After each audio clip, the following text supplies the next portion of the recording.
nasa spray. Presyo pa, God in heaven, maraming salamat po sa pagkakataong ito na pamiminis ng Panginoon. Ito ang aming pagbulo-bulalo dyan, nagsalita Panginoon, na namin sa aming pang-araw na bumuhay, na may lulunawan ng Banal na Espiritu ang bawat isa na rito, upang basta na maunawaan ko ang inyong salita at nilang pinunod. Basta ito marinig, nawa ito yung mga ilapat sa aming pamumuhay, sa pang-araw-araw Panginoon, at sa mga kasama po namin na wala sa dakong ito, ay ingatan niyo po sila, na may sa oras na ito, Panginoon, pangunaan niyo po ako, na may ang mamamatawi sa aking mga labi ay naaayon lamang sa inyong kalooban, Panginoon. Muli, Panginoon, kayo po manguna sa bawat isa. Ito po ay aming tinataas sa makapangyarihan pa ng Panginoon Jesus. Amen. Amen. Ito ba lang yung magic ng gitara ko? One-sided. Parang ang bait-bait ko, no? Mariwaga. Sari pa ako. Ang topic natin ngayon is yung the truth about obedience to God's commands. Ano na ba yung obedience? Ano ko yan? Ano yung obedience? Ano? Ano? Ano ba Tagalog na kuya? Baka nililalam. Parang kanina, parang tao. Pagsunod. Pagsunod. Obedience, ibig sabihin yung katotohanan ng pagsunod sa utos ng Panginoon. Meron na tayong dalawang verses, 1 John 2, 3, and 4 at Mark 12, verse 30 to 21. Ganda na yan. Nakakatiyak tayo. Basahin mo muna ito para narinig ko ba? Ayan. Wanjo. 1-1. Panuwanjo. Kasi nakakatiyak tayo nakikilala natin ang Diyos. Uy! Sige, tuloy mo. Kung sinusunod natin ang kanyang utos. For ang nagsabing nakikilala kasi ang ngunit hindi naman sumusunod sa kanyang mga utos ay sinungaling at wala sa kanyang katotohanan. Yun nyo ha. Ito. Tamang-tama to. Diba sabi sa unang 1, 2, verse 3 and 4, nakakatiyak tayong nakikilala natin ang Diyos kung sinusunod natin ang kanyang utos. Ang nagsasabi nakikilala ko siya ngunit hindi naman sumusunod sa kanyang mga utos ay sinungaling at wala sa kanya ang katotohanan. Diba? Kaya ba, nakakatiyak ba kayong kilala niyo ang Panginoon? Bakit eh? Hindi ako sigurado. Hindi ako kaya. Ay, sinasabi ko sa inyo na yung presence of mind nyo, yung focus sa paggawa. Kasi tandaan nyo, hindi kayo pumunta dito sa dakong ito. Hindi para sa akin, hindi para sa kanya, hindi para sa inyo. Hindi para sa taas. Kaya sabi ko nga sa inyo sa lahat ng pagkakataon, dapat hindi nyo binabagin si Christ sa pasok ka sa. Kasi, yung andiyan yung kalaban, tignan nyo. Nagkasumabay lang siya ng basa, nag-istra kayo pagkatawa. Pinulaan nyo agad siya. Ganyan. Kasi diba, totoo yun. Diba? Kapag kayo hindi nakapokus sa gawain ng Panginoon, konting distraction lang yan, maaagaw yung attention ng kalaban. Ang tatandaan nyo. Alam nyo, alam nyo, mayroong magandang plano si Kuya Joar sa GC na to, sa grupo natin. Kaso, sinasabi ko sa kanya, huwag munang gawin. Kasi gusto kong masala muna kayong lahat. Meron siyang magandang plano sa CG natin. Pero sabi ko sa kanya, Kuya, wag muna. Gusto ko yung salang-sala na sila. Ayoko nung, kasi sabi nga, di ba, what you sow, you reap. Kung anong tinanim mo, aanihin mo. Hindi naman kasi pwedeng aani ka ng blessing, wala ka namang itinanim, wala ka namang ginawa. Di ba? Hindi naman pwedeng yung tanim ng kabila, ikaw yung aani. Di ba?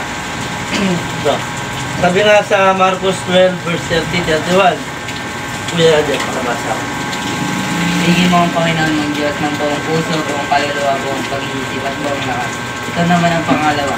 Ibigin mo ang iyong kapwa gaya ng pag-ibig mo sa inyong sarili. Wala nang ibang utos na hihigit pa sa iyong mga ito. Bilisan yung pagbasa, parang magkatawanan. Ginalingin. Dahil sabi niya, sa Marcos 12:30 verse 31, ibigin mo ang Panginoon mong Diyos ng buong puso, buong kaluluwa, buong pag-iisip at buong lakas. Ito naman ang pangalawa, gaya ng pag-ibig mo sa iyong sarili. Wala nang ibang utos na hihigit pa sa mga ito. Diba? Sabi dito, ibigin mo ang Diyos ng buong puso. Kasi sa lahat ng bagay, si Jesus Christ talaga yung una dapat. Siya yung priority natin. Diba? Ilang beses tayo nag-topic na ano? God is always our priority, di ba? Tapos sabi nga sa Matthew 6:33, ulitin ko ulit. Seek first the kingdom of God and His righteousness, all these things shall be added unto you. Diba? Kaya dapat, anumang aspeto ng buhay mo, kumakain ka man, bago matulog, bago ka maligo, pag-aaral mo man, di ba? Sabi nga sa inyo, bago kayo mag-exam, manalangin muna kayo. Lord, bigyan niyo ako ng knowledge at wisdom, masagot ako ng tamang exam ko. Hindi yung nakasagot ka na, nakakalang magbe-pray. Hindi naman pwedeng baguhin ng Lord yun eh. Bakit nakasagot ka na? Kamay na ako pa, sagot ako mo. Tapos saka ka nag-pray, Lord, sana tama yung mga sagot ko. Ha?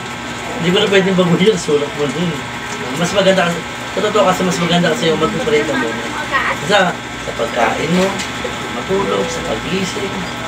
Kaya sabi nga siya yung laging dapat una. Siya dapat talaga una. Hindi mo pwedeng unahin yung nanay mo, hindi mo pwedeng unahin yung kapatid mo, hindi mo pwedeng unahin yung kapwa mo. At kung ano yung bagay na gagawin mo, siya lang dapat yung makuha. Ito naman ang pangalawa, ibigin mo ang iyong kapwa gaya ng pag-ibig mo sa iyong sarili. Wala nang ibang utos na hihigit pa sa mga ito. Ito pinakamabigat dito, lalo na yung kapwa mo is kaaway. Diba? Kasi mabigat dito yung lalo na yung may sama kayo na loob. Alam mo yun ang mahirap sa lahat eh. Diba? Pasyal muna kayo doon sa kanila. Opo. Hindi ko nakilala si Joseph. Ayun po. Oo nga eh. Uy, tama na.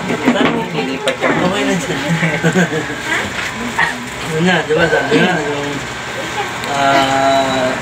ibigin, ito naman ang pangalawa. Ibigin mo ang iyong kapwa, kaya mag-ibig mo sa iyong sarili. Diba? Kasi nga, yung kapwa kasi yung ano, di ba, ano, 10 yung utos, di ba, 10? Pero yung magampalan itong dalawa na to, piniksi na nga ng Panginoon eh. Ibigin mo lang siya ng buong puso, kalawat na kasi tapos ibigin mo ng kapwa mo.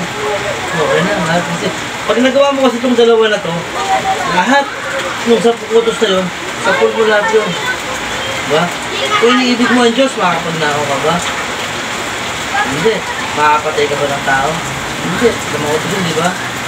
Kung iniibig mo ang Diyos, magiging suway ka ba sa magulang? Hindi. Kung iniibig mo yung kapwa, hindi na naiibigin mo siya kasi gusto niya. Ibigin mo yung kapwa, tingin mo makakapangalunya ka.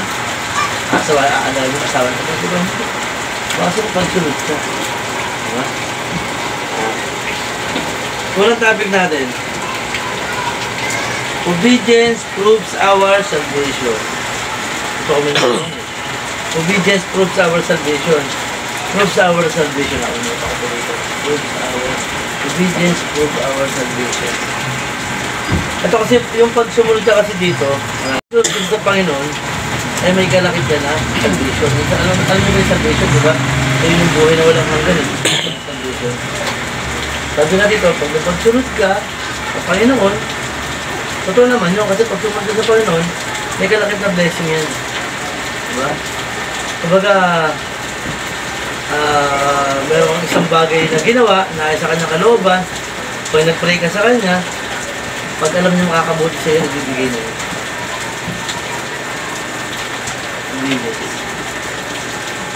Tapos number 2, obedience transform our lives. Obedience transform our lives. Ibig sabihin, pag ikaw ay nasunod sa Panginoon, yung buhay mo is may pagbabago. Pagbabago, magka-transform, yung transformation ka. Kung dati yung lumang ikaw, magiging bago ng ikaw, dati ng masama, na ikaw na ang puti, kasi nasunod ka sa Panginoon. Ikaw ba nasunod ka sa Panginoon? Hindi ko pa naman nagagawa yung mga ano. Ay, opo, nasunod po ako. Ano mo nasabi? Bakit? Pag naiwasan ko rin po kasi Tapos? naisip ko. Naisip ko. Tama naman yun na pag nasunod siya sa Panginoon, naiwasan mo, tapos sabi niya kasi nakakamura. Pero ang pagsunod sa Panginoon, hindi lang dapat yun. Sabi di ba lang, yung sinasabi sa inyo, hindi ka lang dapat basta mamili para sa kanya. Dapat doon lahat ng bagay, lahat ng gawain para sa kanya is ginagawa. Yun ang pagsikat. So, kuya, Yes, nasunod. Nakakapag-sale group, naiwasan ko yung mga bad habit na ginagawa ko sa buhay. maraming si kuya kasi kung nasunod ka sa kanya, katulad ito, unahin mo itong cell group. Ano, kahit na ulan, nag-cell group tayo kasi isa magiging hadlang yan eh. Lalo pag malayo yung bahay niya, tapos wala kayong bahay. Siya sa magiging hadlang. Tapos, di ba, marriage dapat kami nasa is, pero nandito sa cell group ngayon. Kasi nga, mas ino na natin siya. Diba? Ikaw, bro. Na nasunod din Vice. Pero yung ilan lang sa utos niya. May mga utos pa rin siya na nalalabag ko. Yun lang. Tama lang yun. Kasi wala pa rin ang purpose. Wala. Kasi pero alam niyo kasi, dapat kasi talaga, ang gawain ng Panginoon talaga lahat, dapat talaga ipagsunod sa Kanya lahat ginagawa. Sabi nga, siyempre wala pa rin nakasakana, wala kamali ka, bangon, hingi ng tawad, diretso, kamali ka uli, hingi ng tawad, bangon, diretso. Hindi pwede yung nadapa ka na, akali ko yan, masama na naman ako, dito na ako, sama na ako eh. Kasi ito lang, mamaya ko dito tuloy sa gilid. Ano ko yan? Ito, ikaw ba na tapag-solve mo na bago ka na ba? Doon tayo sa pagsagot na bago ko. Pero andun pa rin tayo sa process na pagbabago. Diba sabi ng Carol doon na hindi porket Kristiyano ka na, hindi ka andun pa rin yung kaakibat na may magagawa pa rin kasalanan. Pero dapat hindi ka nakatingin sa kasalanan.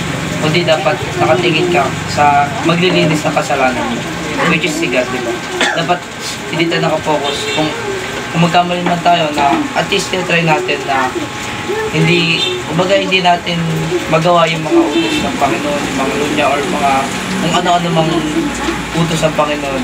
Pero andun pa rin yung na kung magkamali man tayo, dapat hindi tayo nakatingin sa dumi na magiging epekto ng pagkakasala natin. Dapat tumingin tayo kung sino ang maglilinis doon, which is God lang. Dapat nakafocus mo siya, kahit nasa process tayo. Tama na binigay din. Kasi nga naman, huwag ka depende dun sa kasalanan na nagawa mo. So yan. Kumbaga, ang gawa, kasi ang Diyos, ano yan eh, bukas palad yan. Sabi ko nga sa inyo, may karoon ng tao dyan, yayakapin ka niya. Puso, yayakapin ka niya. Diba, sample lang ano, tatlo nakapako sa krus, diba? Nasagad na si Lord. Gagawin sana ako, sige na naman. Diba? Ito yan, diba? Yung isa, kinutya siya. Kasi yung isa, sinabihin niya, bakit ko kasi wala kang karapatan magsabihin sa yung taong ito kasi wala akong nakikita kahit anumang kasalanan sa kanya at tayo nararating sa ibang makasalanan. O, sabi lang siya, ano yun ha, mamamatay tao, magnanakaw, sobrang makasalanan kasi yung pinapa ako sa kursong araw na yun is yung mga sobrang makasalanan. Sabi niya, Panginoon, alalahanin mo ko pag naghahari ka. Diba? Sabi ni Lord, ngayon pa lang, sinasama natin sa akin. Diba? Diba? Kahit gano'n ka kasama, humapit ka na sa Panginoon. Suko mo lang sa Kanya, sumunod ka sa Kanya. Hindi pwedeng kasala ka, nalalaki ka, Lord, sorry po. Pero ang totoo pala, hindi ka pa rin susunod. Tuloy-tuloy ka pa rin sa dito. Ikaw, baka nag-focus money ka pa rin. Hindi naman, very good. Online games na lang. Online games. Mas malala yun. Yung pagsunod mo ba sa Diyos, may nabago ba sa'yo? Oo. Pero kuya, nasa process nito. Kasi sinabi ni Jimmy. Narinig mo. Kasi kuya minsan nakakagawa rin na siya ng masamay. Tapos kaganina, hindi ako makapag-focus. Pag nagkamali lang si Kumuwag. Yun, yung sinasabi ko sa'yo, di ba? Pag tayo sa mga gawain ng Diyos na nandito tayo, nasa gitna ang Panginoon yan. Pero yung kalaban, nasa paligid yan. Kaya konting distraction lang. Pag hindi ka nakapokus at wala sa puso mo si God, distract ka niya. Hindi yung nangyari sa inyong dalawa. Tinawanan nyo agad si Kuya. Natawa ko din. Diba? Ibig sabihin nun, ha? Kain na lang may kasama. Ikaw, Hindi naman tayo hindi nakagawa ng ano, kasi katulad siya may game kapag kapag tumingin ka sa yung kasalanan, kumbaga kuya, kapag nagpadala ka sa iyong kasalanan, patuloy na makagawa ang kasalanan. Kapag di ka naman, kumbaga sa Panginoon ka lang nakapokus, parang kahit makagawa ka ng kasalanan, may isip mo siya, kumbaga parang di ka, parang aatras ka na lang kasi masama yun. ano naman yung sinabi? Tulit-tulit yung tanong. May nabago na ba sila sa pagsunod sa Panginoon? Meron po, yung po, yung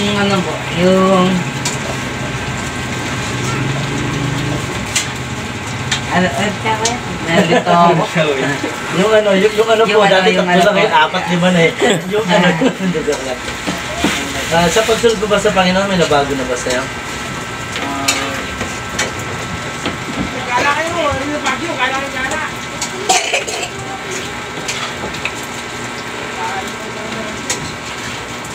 Ano? Nag-chok na lang. Ito pa naman kasi, dati kasi hindi ka na-share group. Share group ka na. Diba? Tapos, kahapon, nakanood ka ng bonfire, tuloy-tuloy mo lang. Kasi, sabi ko nga sa inyo, pag hindi tayo nakakapagsalita, pag hindi na tayo nakakalakad, yung nakaratay na sa balik ng karamdaman, doon lang ba tayo susunod? Dapat hanggang malakas ka pa, kaya mo pa lahat gawin ng bagay, sumunod na tayo sa lahat. Ang hirap kasi nung sa kakalang pag durog na durog ka. Number 3. Obedience spring up from our love. Spring, ito yung di ba? Yung spring. Parang sa hot spring yung nabubukal. Spring. Tumubasa sa gitna. Sa mata. Obedient spring up from our love. Ibig sabihin, pag yung ikaw nga ay may pagsunod sa Diyos, yung pag-ibig sa puso mo ay sumaapa. Ibig sabihin niya, sabi nga, di ba? Ibigin mo yung Diyos ng buong puso at kaluluwa, tapos ibigin mo yung kapwa ng gaya ng pag-ibig sa sarili. Sabihin kasi nito, pag ikaw nasunod sa Panginoon, nangingibabaw at umaapaw yung pag-ibig sa puso. Sa'yo. Kumbaga, di ba, yung kaaway mo nga, kasi mahirap talagang gawin eh. Yung patawarin mo kaaway. Diba? Tapos, mas mahirap pa dyan, yung patawarin mo yung sarili mo. Kasi minsan, kinokondem natin yung sarili natin eh. Pinagawa ko ganito, ganyan na. Hindi na ako magbabago, baka simpihan ako magpasal, ganito. Kaya dapat patawarin mo. Conclusion. Obedience to commandments of God brings freedom. Diba? Yung pagsunod nga doon sa Panginoon, sa kanyang mga utos, ay mayroong freedom. Pero yung freedom na yun, dapat yung free will ng isang tao, hindi pwedeng ito lang susundin ko, ito hindi. Kasi minsan, doon kakasala yung tao, yung free will kasi. Hindi kalayaan naman ako mamili. Ito lang yung susundin ko, ito lang yung gagawin ko. Diba? Personal growth, protection from danger, and temporal and spiritual blessing. Ultimate obedience can lead to eternal life in the presence of Heavenly Father. Okay, pagsunod, nakikita naman, ultimate obedience can lead to eternal life. Diba? Sino ba dito yung ayaw ng buhay na walang hanggan? Ayaw mo ba, kuya? Ayaw mo ba? Di ba sigurado ko gusto niya kasi gusto niya. Kasi gusto niya. Go bro! Gusto din bro. Ikaw kuya? Gusto ko rin. Kaso baka hindi kakayaan ng hindi ko lang kuya. Parang hindi natin masyadong ikaw kuya. Gusto? Susunod ka na ng tama? Hindi ka na nila pagtatawanan? Joke. Ano hindi tayo makala medyo konti lang di... Tanong! Ano ang ginagawa mong mga kaparaanan upang ang totoong kaligtasan ay nakikita sa buhay. No. Para na ginagawa mo upang ang totoong kaligtasan ay nakikita sa buhay. Kunyari ako, paano kung makikita sa'yo niligtas ka? Anong ginagawa mo? Ano po, yung paano. Pagka ano din, pag ginagawa din sa'yo. Ano, kahit nasira yung cellphone mo. Kahit, for ano, kumbaga, di ako makapag-synthetic ko. Pero nagmamorning prayer pa rin ako. At pagbasa din ko ng Bible. At, ano, papagpatuloy ko pa yung ano, manonood naman, bonfire. Kasi yung bonfire night na yun, talagang puro sa ano yun, para sa, mas talagang ano yun, akma sa mga kabataan. Ano ko yan? Antang set. Ulitin ko yung nakaraan. Siyempre sinabihan ko nun. Wala siya na, wala siya. Wala siya na. Ano ang ginagawa mo yun? Oh. Ano yung gagawin mo para makita ko sa'yo na may kaligtasan ka?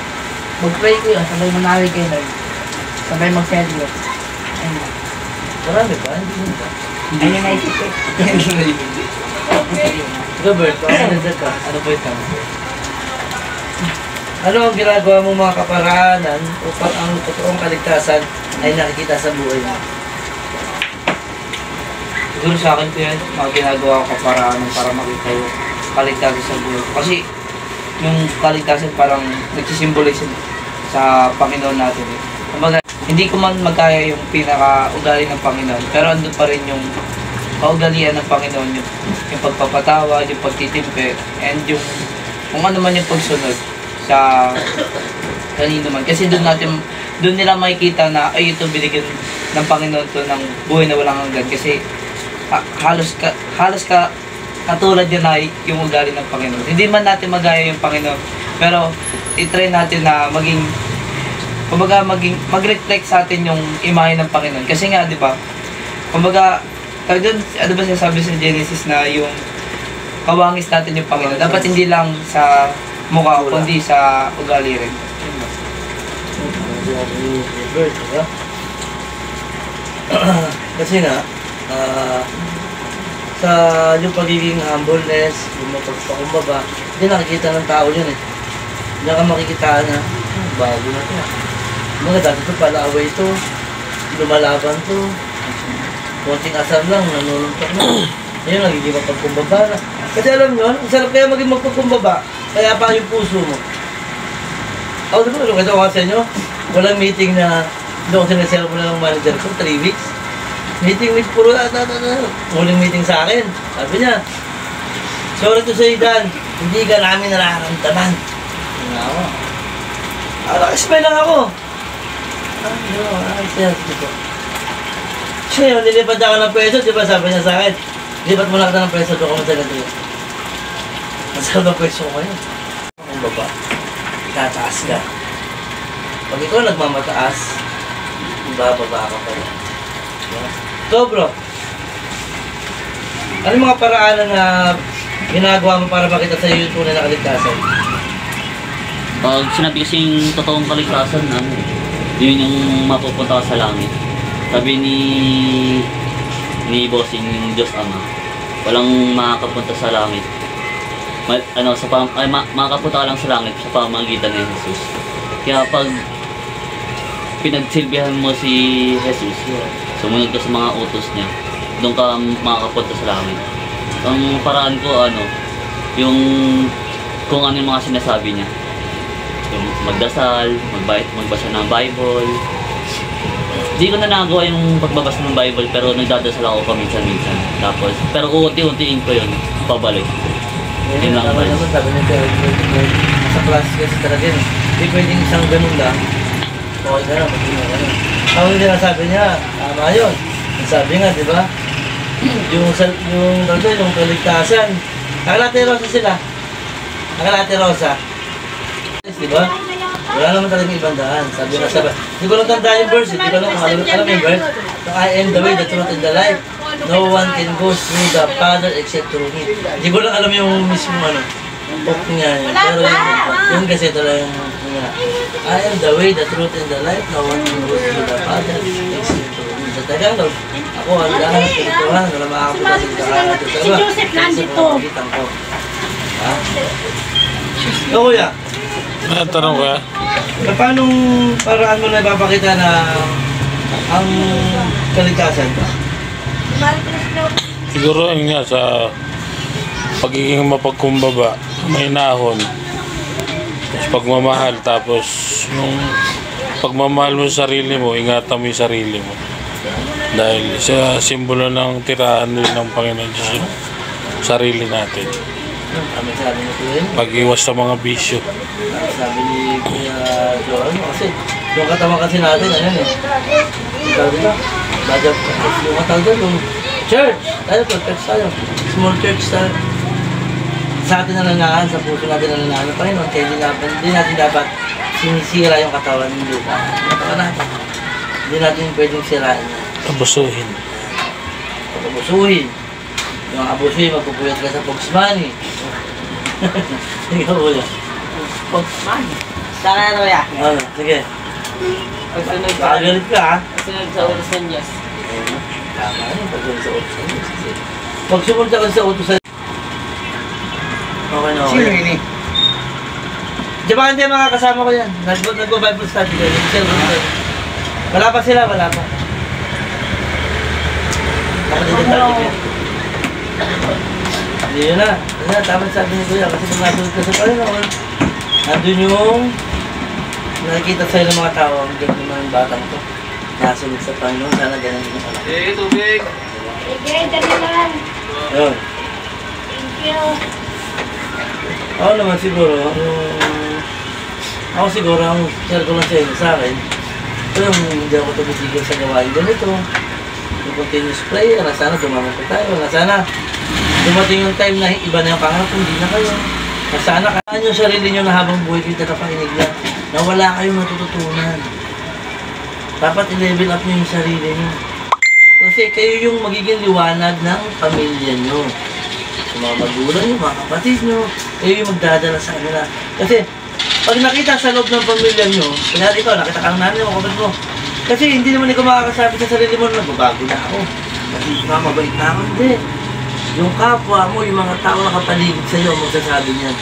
Sila yung makakakita kung nagbabago ka na. Diba?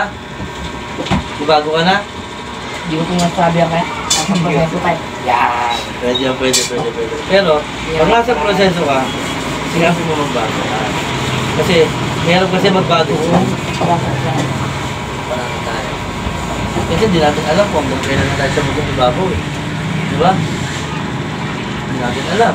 Kala mo, dyan lang, paglabas mo lang dyan. Sahab ka. Diba? Ikaw na, Pert.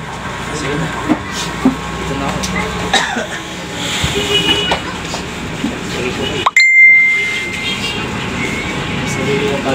Salamat sa taon na ito, pagkataon na napagpulay-pulay na naman namin, Panginoon. Ang araw na tinaba mo, Panginoon, ng linggo, Panginoon. Naway, Panginoon, ay hindi ito lumabas sa aming kabilang tenga, Panginoon. Kundi pumasok ito sa aming puso at isip, Panginoon, upang maging gabay, upang maging banta sa amin sa mga kasalanan, Panginoon, na inihanda ng mga kaaway, Panginoon.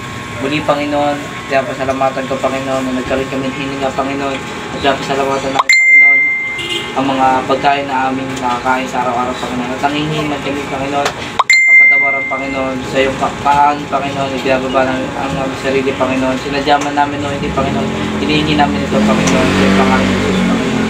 Muli, Panginoon, kaya pasalamatan kita, Panginoon. Pinamahal kita, Panginoon.